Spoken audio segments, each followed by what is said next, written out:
एवं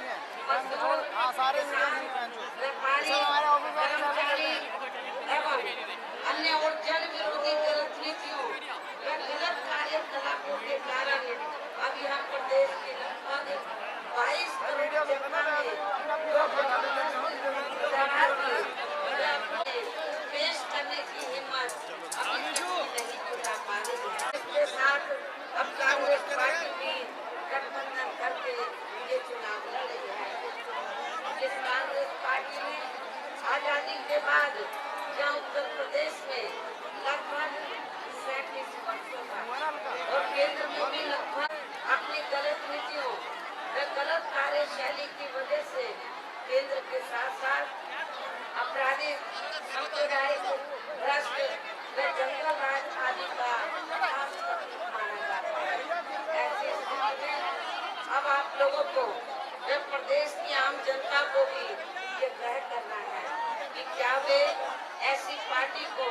व इनके गठबंधन के दागी चेहरे को अपना वोट देंगे या फिर इसके स्थान पर इन सभी तत्वों का सफाया करके या हर स्तर पर कानून द्वारा कानून का राज कायम करने वाली अपनी एकमात्र बीएसपी की बेदागी चेहरे को अपना वोट देंगे। 500 और भी छोटे बड़े सांप्रदायिक दंगे बलात्कार कांड हुआ। इस प्रकार से सपा सरकार ने जहाँ हर तरफ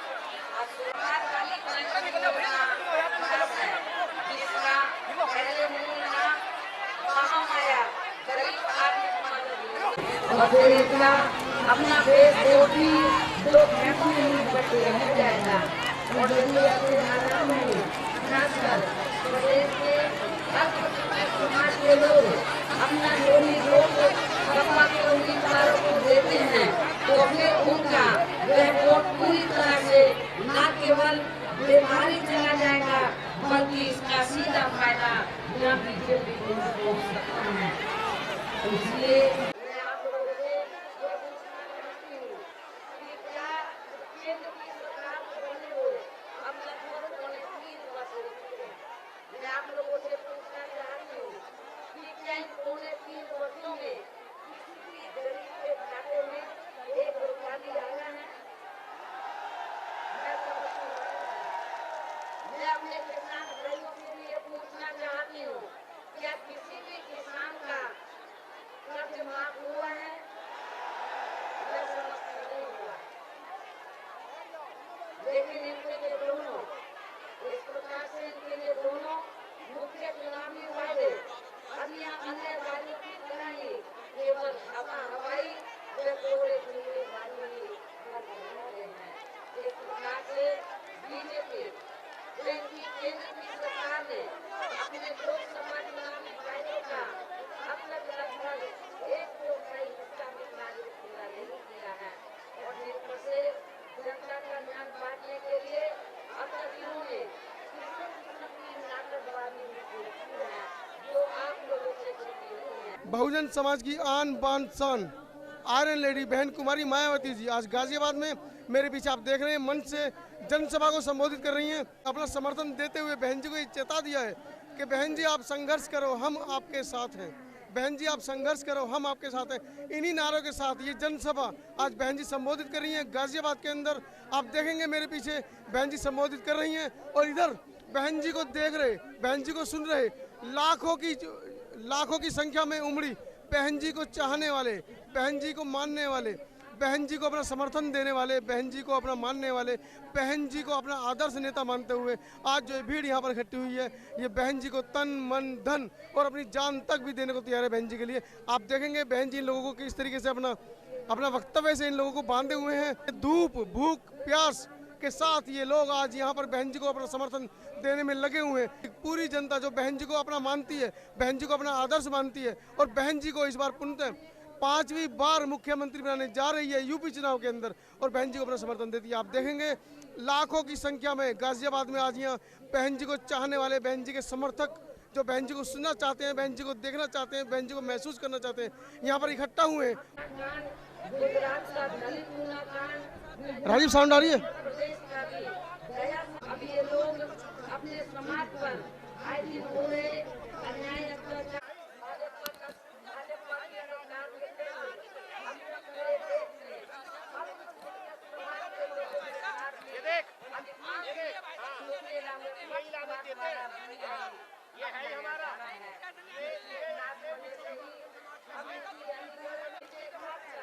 मुस्लिम पर्सनल लॉ, 3 तलाक, कॉमन सिविल कोड आदि में जो भी दखल देने की कोशिश की जा रही है, तो ये भी याद दिलाना चाहती हूँ कि जब उत्तर प्रदेश में सन 2007 में विधानसभा के लिए आम चुनाव हुए थे, तो उस चुनाव में तो मीडिया और ओपिनियन पोल में वे सर्वे आदि में तो बीएसपी को तीसरे और चौथे कोई ने ये महसूस कर रहा था या आंक रहा था कि बीएसपी एब्सोल्यूट मेजॉरिटी लेकर आएगी। ये सन 2007 की बात है। मीडिया वाले लोग, ओपिनियन पोल वाले लोग, सर्वे वाले लोग बीएसपी को सन 2007 में जब उत्तर प्रदेश में विधानसभा का आम चुनाव हुआ था, तो बीएसपी को तीसरे और चौथे पर दिखाते थे। लेकिन जब रिजल्ट आया तो ओपिनियन जो पोल जिन्होंने दिखाया था कि बीएसपी तीसरे और चौथे पर रहेगी, उनकी पोल खुल गई और बहुजन समाज पार्टी नंबर 1 की पार्टी बनकर उभरी थी। सन 2007 में बीएसपी को एब्सोल्यूट मेजॉरिटी मिली और बीएसपी की अकेले अपने बलबूते पर ही सरकार बनी थी। तो इसी प्रकार अब विरोधी पार्टियों के बारे में आप लोगों को मालूम है कि चुनाव में इनकी हालत बहुत ज्यादा खराब है। बीजेपी की भी हालत खराब है, क्योंकि बीजेपी ने खास तौर से अपने दिखाए हैं, तो इसको आप लोग क्या मान के चलेंगे? ये मैनेज किया हुआ ओपिनियन पोल नहीं है तो क्या है? ये मैनेज किया हुआ सर्वे नहीं है तो क्या है? इसलिए मैं आप लोगों को ये बताना चाहती हूँ कि आप लोगों को विरोधी पार्टियों द्वारा जो मैनेज किया गया ओपिनियन नहीं आना है। और मैं आप लोगों को ये भी विश्वास दिलाना चाहती हूँ, जब रिजल्ट आएगा तो विरोधी पार्टियों का मैनेज किया गया ओपिनियन पोल की पोल खुल जाएगी और बहुजन समाज पार्टी नंबर 1 की पार्टी बनकर उभरेगी। बीएसपी को एब्सोल्यूट मेजॉरिटी मिलेगी और बीएसपी की फिर अकेले ही सन 2007 की तरह अपने पूर्ण बहुमत की सरकार बनेगी। इसलिए मेरा आप लोगों से ये कहना है कि यदि इस मामले में खासकर ये लोग हमारे लोग इनके प्रलोभन भरे चुनाव की है और ऐसा हो जाने पर फिर यहाँ की आम जनता की जिंदगी पहले से भी काफी ज्यादा अति पीड़ादायी व नरक ही बन जाएगी। और सपा की सरकार के आते ही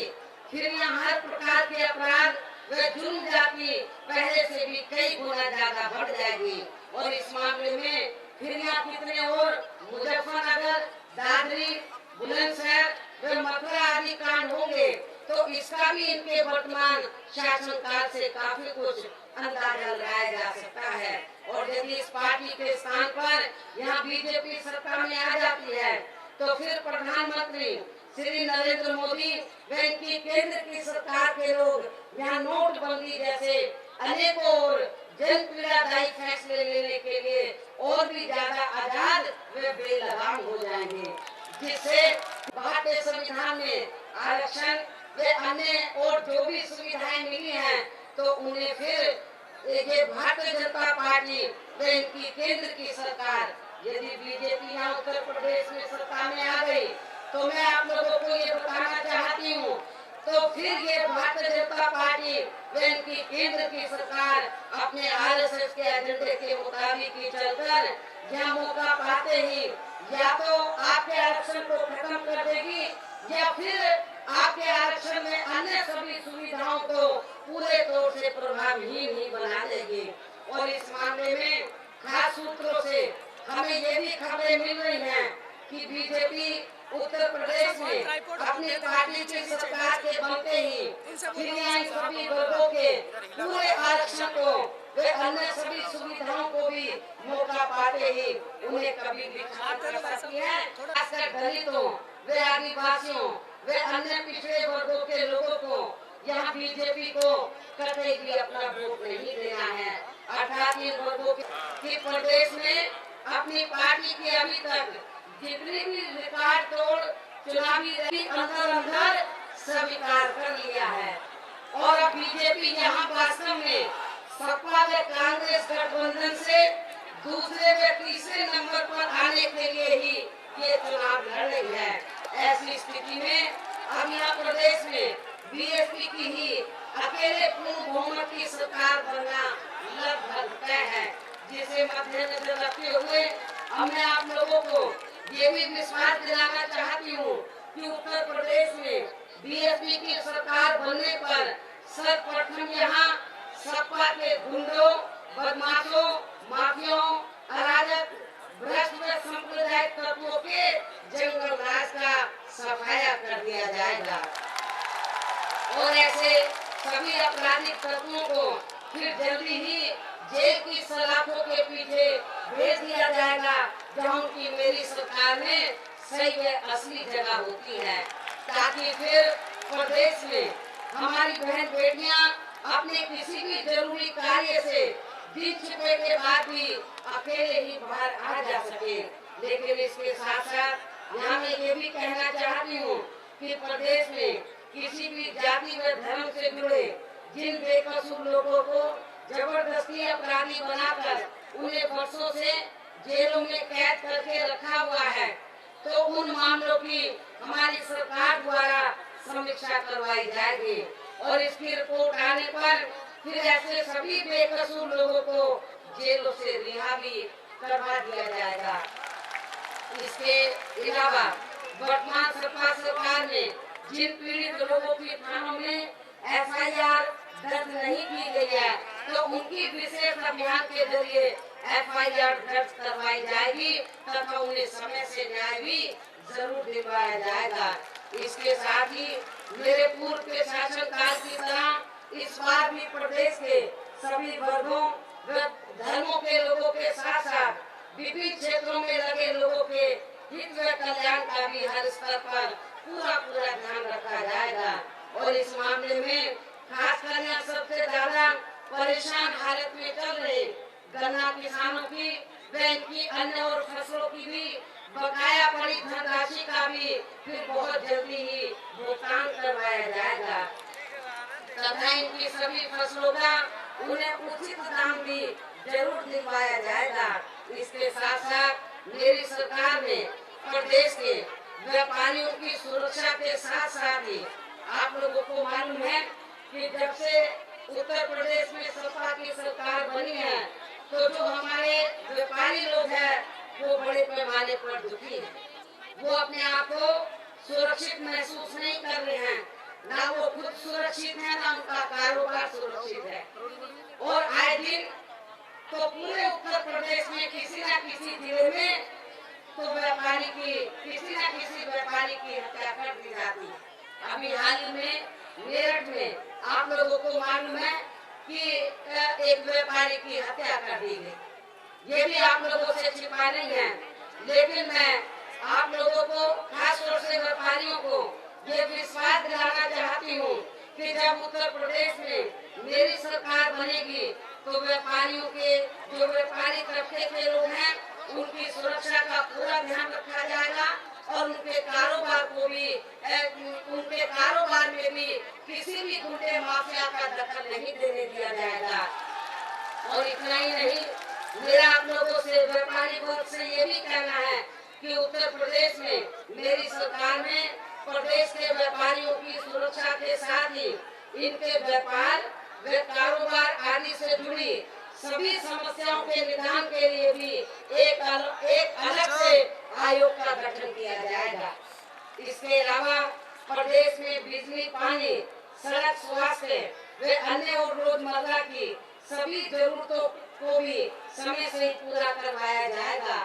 इसके साथ ही मेरी सरकार में जनहित व जन कल्याण की जो भी योजनाएं शुरू की गई थी तो उन्हें भी फिर से लागू कर दिया जाएगा। और इतना ही नहीं, बल्कि सपा सरकार ने अपनी जातिवादी व राजनीतिक द्वेष की वजह से जिन जिलों, संस्थानों व योजनाओं आदि के नाम बदल दिए हैं तो उन्हें भी फिर से बहाल कर दिया जाएगा। इसके साथ सरकार की तरह यहाँ प्रदेश के खासकर बेरोजगार बेरोजगार लोगों को बेरोजगारी भत्ता नहीं बल्कि उन्हें सीधे ही सरकारी व गैर सरकारी क्षेत्रों में स्थायी रोजगार भी उपलब्ध कराए जाएंगे। और इस मामले में खासकर प्रदेश के नौजवानों को रोजगार देने के लिए विशेष कदम उठाए जाएंगे। और मैं पश्चिमी यूपी के लोगों को ये बताना चाहती हूँ, याद भी दिलाना चाहती हूँ कि जब मेरी पिछली बार सरकार थी तो उत्तर प्रदेश में जब पुलिस महकमे में भर्ती हुई थी तो आपके पश्चिमी उत्तर प्रदेश से बड़े पैमाने पर तो बिना किसी पक्षपात के तो सभी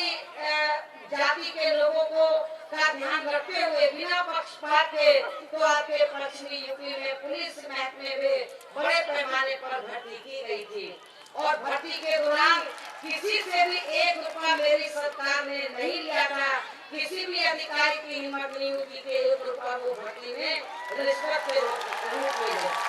इसलिए मैं पूरे पश्चिमी यूपी को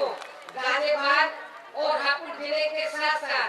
गौतम बुद्ध नगर जिले के साथ साथ पूरे पश्चिमी यूपी के लोगों को ये बताना चाहती हूँ कि उत्तर प्रदेश में जब मेरी सरकार बनेगी तो पूरे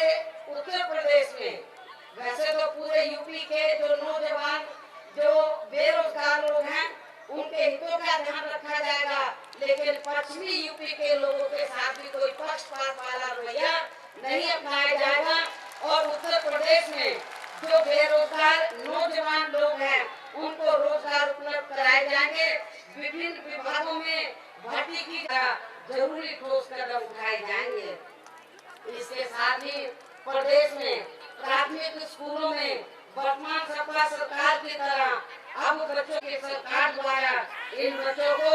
दूध, बिस्कुट, अंडा, चना, केक व फल आदि ही दिए जाएंगे और इनकी क्वालिटी का भी विशेष ध्यान रखा जाएगा। इसके अलावा आप लोग ध्यान से सुनो मेरी बात, इसके आप लोग नारे मत लगाओ, ध्यान से सुनो भाई, आप लोग ध्यान से मेरी बात सुनो। बहुत मैंने आपके नारे सुन लिए हैं, आप लोग ध्यान से मेरी बात सुनो। इसके अलावा प्रदेश के खासकर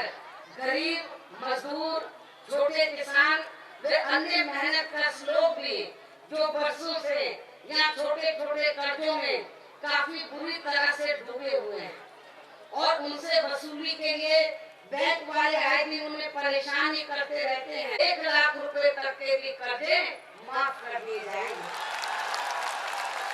अर्थात अभी का ये कर्जा मेरी सरकार की ओर से ही दिया जाएगा।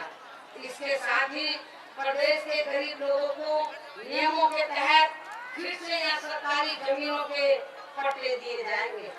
इसके साथ ही मैं आप लोगों को ये भी बताना चाहती हूँ कि मेरी पूर्व की 4 सरकारों में जिन गरीब लोगों को और खासकर वीकर सेक्शन के लोगों को जो जमीनों के पट्टे दिए गए थे और अब वर्तमान सपा सरकार के दौरान भूमाफियाओं ने तो काफी पट्टों पर कब्जे कर लिए हैं, तो विशेष अभियान के जरिए तो उनको मुक्त कराया जाएगा और जिन्होंने कब्जे कर लिए हैं इस बार उनको सूखा नहीं छोड़ा जाएगा। उनके खिलाफ सख्त कानूनी कार्रवाई करके उनको जेल में सलाखों के अंदर भी भेजा जाएगा। इसके साथ साथ इस बार मेरी पूरी ताकत हर स्तर पर यहाँ प्रदेश की जनता को सुरक्षित रखने व उन्हें विकसित करने की तरफ ही लगाई जाएगी। इसके साथ ही प्रदेश व जनहित के केंद्र से जुड़े सभी जरूरी कार्यों को भी कराने के लिए उनकी भी पूरी पैरवी की जाएगी। इसके अलावा वर्तमान सरकार और इस बारे में आप लोगों को ये मालूम है कि आजादी के बाद केंद्र में लंबे अरसे तक कांग्रेस पार्टी सत्ता में रही है, लेकिन कांग्रेस पार्टी और इसी प्रकार जब बीजेपी सत्ता में आती है तो यहाँ पर तो बड़े पैमाने पर सांप्रदायिक ताकतों के मजबूत होने की वजह से तो काफी लोगों को पलायन करना पड़ता है अपने कारोबार को छोड़कर। और समाजवादी पार्टी के शासनकाल में तो आप लोगों को मालूम है कि पक्षपात की वजह से यहाँ पर रोटी रोटी के लिए और जब लोगों की सुरक्षा नहीं होती है तो उसकी वजह से भी इनको बड़े पैमाने पर पलायन करना पड़ा है। लेकिन उत्तर प्रदेश में बीएसपी एक ऐसी पार्टी है जिसकी सरकार में तो उत्तर प्रदेश में जो सुरक्षा को लेकर उनको पलायन नहीं करना पड़ा है, बल्कि जो लोग कांग्रेस सपा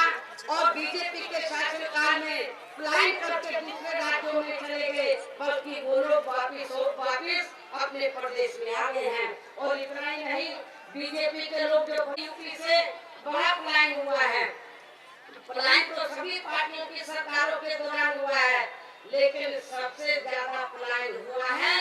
तो वर्तमान केंद्र की भाजपा की सरकार के चलते इनकी नोटबंदी की वजह से आप हैं उन सीटों के लोग बुलंदशहर के प्रोग्राम में आए थे। तो ये जो प्रोग्राम है तो ये केवल गाजियाबाद जिला, हापुड़ जिला और गौतम बुद्ध नगर जिले की केवल एक विधानसभा की सीट का ये प्रोग्राम है, जिसको आप लोगों ने बड़े पैमाने पर इसे कामयाब बनाया है। और मेरी आप लोगों से ये पुरजोर जो अपील है कि आप लोग गाजियाबाद, हापुड़ जिले के अपनी पार्टी के इन सभी प्रत्याशियों को और गौतम बुद्ध नगर जिले की नोएडा की सीट के जो प्रत्याशी हैं, तो जो ये आप लोगों के सामने मंच पर खड़े हुए हैं, तो मैं आप लोगों से और आप मंच पर खड़े होकर हाथ जोड़कर आप लोगों से वोटों की अपील भी कर रहे हैं। और इनकी ओर से मेरी भी आप लोगों से ये अपील है कि आप लोग अपनी पार्टी के इन सभी प्रत्याशियों को बीएसपी का जो चुनाव चिन्ह हाथी है, हाथी चुनाव चिन्ह के सामने वाले बटन को दबाकर आप लोग इन प्रत्याशियों को जरूर कामयाब बनाएंगे। और इसके लिए अब आप लोगों को वोट पड़ने वाले दिन अपने सभी काम काज को छोड़कर प्रातः सबसे पहले ही अपने पोलिंग बूथों पर अपना वोट डालने के लिए जरूर जाना है। इसके साथ ही अपनी पार्टी के लोगों का कोई भी वोट पड़ने से ना रह जाए, तो इस्लामी संबंधित क्षेत्र के पार्टी के लोगों को जरूर ध्यान रखना है। और अब अंत में मुझे आप लोगों के ऊपर ये पूरा भरोसा है कि आप लोग बीएसपी के अपने इन सभी प्रत्याशियों को बीएसपी का जो हाथी चुनाव चिन्ह है, तो हाथी चुनाव चिन्ह के सामने वाले बटन को दबाकर आप लोग इनको भारी मतों से जरूर कामयाब बनाएंगे, विजयी बनाएंगे। और साथ ही इसके साथ यहाँ पर आप लोग अपनी पार्टी की अकेले ही पूर्ण बहुमत की भी सरकार जरूर बनाएंगे। इस उम्मीद के साथ ही मैं अपनी बात यही समाप्त करते हुए आप लोगों से रजा लेती हूँ। जय भीम, जय भारत।